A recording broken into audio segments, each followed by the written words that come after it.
सर्व लाभार्थ्यांसाठी आज खूपच दिलासादायक आणि आनंदाची बातमी समोर आली। आज दुपारी 1 वाजेपासून संजय गांधी निराधार अनुदान योजनेअंतर्गत मिळणारी रक्कम थेट खात्यामध्ये जमा व्हायला सुरुवात झालेली आहे। अनेक लाभार्थ्यांना मोबाईलवर SMS सुद्धा येत आहेत। खात्यात पैसे जमा झाल्याची माहिती त्यातून मिळायला सुरुवात झाली। संजय गांधी निराधार अनुदान योजना, दिव्यांग योजना, श्रावणबाळ योजना या योजनेअंतर्गत आज 2,500 रुपयांपर्यंतची रक्कम काहींच्या खात्यात जमा सुद्धा झालेली आहे। तर काही लाभार्थ्यांना 500 रुपये, 1000 रुपये, 1,500 रुपये तर काहींना 2,500 रुपये अशा वेगवेगळ्या रकमा जमा झाल्याचं दिसून येत आहे। आज सकाळपासून जिल्ह्यानुसार टप्प्याटप्प्याने हे पैसे जमा होत असून अजूनही अनेक जणांच्या मनात एकच प्रश्न आहे, आपल्याला आज संध्याकाळपर्यंत किंवा उद्या सकाळपर्यंत पैसे मिळतील का? नेमके कोणते जिल्हे यादीत समाविष्ट करण्यात आले आहेत? पुढील अपडेट काय आहे याची सविस्तर माहिती आपण आजच्या व्हिडिओमध्ये बघणार आहोत। तरी व्हिडिओ तुम्ही शेवटपर्यंत नक्की बघा। आता सर्वात आधी एक काम करा, तुमच्या मोबाईलवर आलेला SMS नीट तपासून बघा आणि थेट बँक खात्यात लॉग इन करून पहा, कारण अनेकांच्या खात्यात पैसे जमा झालेले आहेत। सध्या कोणत्या योजनांचे पैसे येत आहेत हे समजून घेणं सुद्धा आपल्यासाठी अत्यंत महत्त्वाचं आहे। संजय गांधी निराधार अनुदान योजना, श्रावणबाळ योजना, राज्य निवृत्ती वेतन योजना आणि दिव्यांग लाभार्थ्यांच्या खात्यात आज 2,500 रुपयांपर्यंतची रक्कम जमा होत आहे। त्यामुळे उशीर न करता तुमचं खातं तपासा आणि पैसे आले आहेत का याची खात्री करून घ्या। आता अनेक जण विचारतायत की सरकार नेमकी किती रक्कम देणार आहे आणि यामध्ये चालू महिन्याचा हप्ता त्याचबरोबर मागील काही महिन्यांची थकीत रक्कम सुद्धा एकत्र दिली जाणार आहे का? त्यामुळे काही तर याचं उत्तर सुद्धा सरकारने दिलेलं आहे। सरकारचं स्पष्ट मत आहे, चालू महिन्याचा हप्ता त्याचबरोबर मागील थकीत रक्कम अशा पद्धतीने 5,000 रुपये थेट लाभार्थ्यांच्या खात्यात जमा करण्यात येईल। ज्यांचा एखादा हप्ता आधी अडकलेला होता त्यांना आता एकत्रित रक्कम मिळत आहे। पण इथे एक महत्त्वाची अट लक्षात ठेवा, ज्यांचं नाव अधिकृत मंजूर यादीमध्ये आहे, ज्यांचं बँक खातं आधार सोबत जोडलेलं आहे, DBT सक्रिय आहे आणि KYC पूर्ण झालेली आहे अशांनाच हे पैसे मिळतील। जर तुमचं खातं बंद असेल, आधार लिंक केलेलं नसेल, KYC अपूर्ण असेल तर सध्या तुमच्या खात्यात रक्कम जमा होणार नाही। म्हणूनच लगेच खातं तपासा, तुमचं नाव यादीत आहे का हे पहा आणि बँकेशी संबंधित सर्व प्रक्रिया पूर्ण आहेत का हे सुद्धा तपासून पाहणं गरजेचं आहे। आता एक महत्त्वाची अपडेट समोर आली, नवीन लाभार्थी यादी जाहीर करण्यात आली। त्यामुळे सर्वात आधी तुम्ही हे तपासा की तुमचं नाव या नवीन लाभार्थी यादीमध्ये आहे का नाही। नाव यादीत असेल तर 100% रक्कम तुमच्या खात्यात जमा होईल, म्हणून ही तपासणी खूप इम्पॉर्टंट आहे। आता अनेक जण विचारत आहेत की पैसे आले आहेत का, हे कसं तपासायचं, तर ते सुद्धा आपण डिटेलमध्ये समजून घेणार आहोत। यासाठी काही सोपे मार्ग आहेत। सगळ्यात आधी तुमचं बँक पासबुक अपडेट करून घ्या, त्यानंतर मोबाईलवर कोणता SMS आला आहे हे सुद्धा पहा। त्याचबरोबर बँक बॅलन्स चेक करा किंवा जवळच्या बँक मित्र, मिनी बँक किंवा ATM वर जाऊन सुद्धा तुम्ही खातं तपासू शकता। पैसे जमा झालेले असतील तर तुमच्या मोबाईलवर तुमच्या खात्यात 2,500 रुपये जमा झाले आहेत असा स्पष्ट मेसेज तुम्हाला दिसेल। आता समजा तुमच्या खात्यात अद्याप पैसे आलेले नसतील तर घाबरायची काहीच गरज नाही। अशा वेळी कोणत्या जिल्ह्यांमध्ये सध्या पैसे जमा होत आहेत याची संपूर्ण माहिती आपण पुढे पाहणार आहोत। त्यासोबतच तुम्हाला तुमच्या तालुक्यातील समाज कल्याण कार्यालयाशी संपर्क साधावा लागेल। KYC अपूर्ण असेल तर ती पूर्ण करावी लागेल आणि जर आधार अजून बँक खात्याशी लिंक केलेलं नसेल तर ते सुद्धा लिंक करावं लागेल। या छोट्या गोष्टी पूर्ण केलेल्या असतील तर तुमचा हप्ता लवकरच तुमच्या खात्यात जमा होईल। आता ज्यांच्या खात्यात अजूनही पैसे जमा झालेले नाहीत त्यांनी अजिबात काळजी करू नये, कारण ही रक्कम एकाच वेळी सर्व जिल्ह्यांमध्ये दिली जाणार नाही। शासनाकडून टप्प्याटप्प्याने खात्यांमध्ये पैसे जमा केले जातील, त्यामुळे थोडा वेळ लागू शकतो। साधारणपणे 1 ते 2 तासांचा कालावधी लागू शकतो, तर काही ठिकाणी 2 ते 3 दिवसांचा सुद्धा कालावधी लागू शकतो। सध्या काही जिल्ह्यांमध्ये वाटपाची प्रक्रिया सुरू झालेली आहे। नागपूर जिल्ह्यात लाभार्थ्यांच्या खात्यात पैसे जमा होऊ लागले आहेत। त्याचबरोबर पुणे, सांगली आणि सातारा या जिल्ह्यांमध्ये खात्यांमध्ये पैसे जमा होण्याची प्रक्रिया सुरू झालेली आहे। त्याचबरोबर कोल्हापूर आणि ठाणे जिल्ह्यात सुद्धा लाभार्थ्यांना हप्त्याची रक्कम मिळायला लागलेली आहे। मात्र काही जिल्ह्यांमध्ये अजून थोडी प्रतीक्षा करावी लागेल। परभणी आणि लातूर जिल्ह्यांमध्ये सध्या तयारी सुरू असून लवकरच तिथेही पैसे खात्यात जमा होतील। आता यासाठी साधारणपणे 24 ते 48 तासांचा कालावधी लागू शकतो आणि काही ठिकाणी 72 तासांपर्यंत सुद्धा वेळ लागू शकतो। त्यामुळे वारंवार खातं तपासत राहा आणि घाई न करता पुढील अपडेटची वाट पाहणं योग्य ठरेल।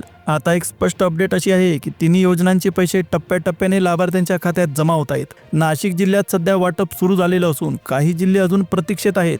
आतापर्यंत पुणे, सांगली, सातारा, कोल्हापूर, सोलापूर, रत्नागिरी, रायगड, ठाणे, पालघर, नाशिक आणि वर्धा या जिल्ह्यांची स्थिती आपण पाहिली। यामधून रायगड जिल्हा सध्या प्रतीक्षेत आहे, तर पालघर जिल्ह्यात मात्र खात्यांमध्ये पैसे जमा व्हायला सुरुवात झालेली आहे। आता परभणी जिल्ह्यात सुद्धा वाटप सुरू झालेलं नाही, तर जळगाव जिल्ह्यात लाभार्थ्यांच्या खात्यात पैसे जमा झालेले आहेत. हिंगोली आणि वाशिम हे दोन्ही जिल्हे सध्या प्रतीक्षेत आहेत. कोल्हापूर जिल्ह्यात मात्र वाटप सुरू झालेलं असून मुंबई शहर आणि मुंबई उपनगरात सुद्धा काही लाभार्थ्यांच्या खात्यात पैसे जमा झालेले आहेत. नागपूर जिल्ह्यात सध्या सुरू आहे, तर यवतमाळ आणि नांदेड या जिल्ह्यांमध्ये अजून थोडा वेळ लागण्याची शक्यता आहे. आता या सर्व जिल्ह्यांच्या यादीत तुमचा जिल्हा येतो का हे तुम्ही लगेच तपासा आणि तुमच्या खात्यात पैसे जमा झाले आहेत का नाही हे सुद्धा पहा. सोलापूर जिल्ह्यात सध्या रक्कम पेंडिंग स्थितीत असून तिथले लाभार्थी प्रतीक्षेत आहेत. त्यामुळे घाई न करता खातं तपासत राहा, कारण सर्व जिल्ह्यांमध्ये पैसे एकाच वेळी न येता हळूहळू टप्प्याटप्प्याने जमा केले जातील. आता उरलेल्या काही जिल्ह्यांची स्थिती सुद्धा आपण समजून घेऊ. नांदेड जिल्हा सध्या प्रतीक्षेत आहे. जळगाव जिल्ह्यात मात्र लाभार्थ्यांच्या खात्यात पैसे जमा होण्यास सुरुवात झालेली आहे. बुलढाणा आणि अकोला हे दोन्ही जिल्हे अजून प्रतीक्षेत आहे. अमरावती आणि भंडारा भागांमध्ये वाटपाची प्रक्रिया सुरू झाली असून काही लाभार्थ्यांच्या खात्यात रक्कम जमा झाल्याचं दिसून येत आहे. चंद्रपूर आणि गडचिरोली जिल्ह्यांमध्ये सध्या अजून थोडी प्रतीक्षा करावी लागेल. नागपूर जिल्ह्यात खाते क्रेडिट सुरू झालेलं असून गोंदिया जिल्ह्यात सुद्धा वाटप हळूहळू सुरू होत आहे. हिंगोली जिल्हा सध्या प्रतीक्षेत आहे, तर धाराशिव म्हणजे उस्मानाबाद जिल्ह्यात लवकरच पैसे जमा होण्याची शक्यता आहे. म्हणजेच नांदेड, जळगाव, बुलढाणा, अकोला, अमरावती, भंडारा, चंद्रपूर, गडचिरोली, नागपूर, गोंदिया, हिंगोली आणि धाराशिव या सर्व जिल्ह्यांची सध्याची स्थिती आपण पाहिली. आता तुमचा जिल्हा यामध्ये येतो का हे तुम्ही लगेच तपासा आणि खात्यात पैसे जमा झाले आहेत का हे सुद्धा पहा, कारण अनेक लाभार्थ्यांच्या खात्यात सध्या रक्कम जमा होत आहे. पण लक्षात ठेवा, सर्व जिल्ह्यांमध्ये एकाच वेळी पैसे येणार नाही. प्रक्रिया टप्प्याटप्प्याने चालते आणि यासाठी 1 ते 2 दिवसांचा कालावधी सुद्धा लागू शकतो. आता एक महत्त्वाची पुढची माहिती अशी आहे की जानेवारी महिन्यानंतर फेब्रुवारीचा हप्ता देखील पहिल्याच आठवड्यात खात्यात जमा होण्याची शक्यता सरकारकडून सांगण्यात आली. त्यामुळे काही लाभार्थ्यांच्या खात्यात एकत्रितपणे 5,000 रुपये जमा होऊ शकतात. आता अनेक लाभार्थ्यांच्या खात्यात आधी थांबलेले हप्तेही एकत्र जमा होत आहेत. पण इथे एक महत्त्वाचा प्रश्न असतो, या योजनांसाठी नेमकं कोण पात्र ठरतं हे स्पष्टपणे समजून घेणं गरजेचं आहे. संजय गांधी निराधार अनुदान योजनेअंतर्गत विधवा महिला, घटस्फोटित महिला, निराधार व्यक्ती, अनाथ मुले तसेच गंभीर आजारांनी त्रस्त असलेले नागरिक येतात.